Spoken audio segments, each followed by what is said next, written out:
கேரளாவில் பெய்து வரும் கனமழைக்கு இதுவரை 7 பேர் பலியாகி உள்ளனர். இடுக்கி மாவட்டத்தில் 4 அணைகள் திறக்கப்பட்டு உள்ளன. வழக்கத்துக்கு மாறாக முன்கூட்டியே மே 24ஆம் தேதி கேரளாவில் தென்மேற்கு பருவமழை தொடங்கியுள்ளது. இடைவிடாது கனமழை பெய்து வருவதால் பல்வேறு மாவட்டங்களில் மக்களின் இயல்பு வாழ்க்கை பாதிக்கப்பட்டுள்ளது.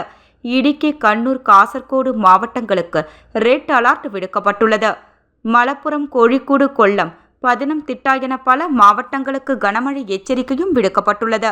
இதையடுத்து முன்னெச்சரிக்கையாக கல்வி நிறுவனங்களுக்கு அந்தந்த கலெக்டர்கள் விடுமுறை அறிவித்துள்ளனர்.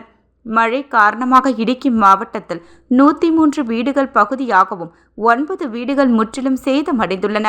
தற்போதுள்ள சூழலில் 10 நிவாரண முகாம்கள் செயல்பட்டு வருகின்றன.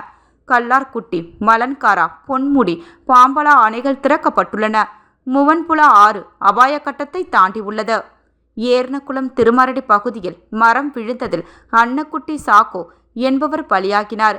ஆலப்புழா அருகில் புனம்பரா பகுதியில் நீரில் மூழ்கி ஜேம்ஸ் என்பவர் உயிரிழந்தார். மாநிலத்தில் மொத்தம் மழைக்கு இதுவரை 8 பேர் பலியாகி உள்ளனர்.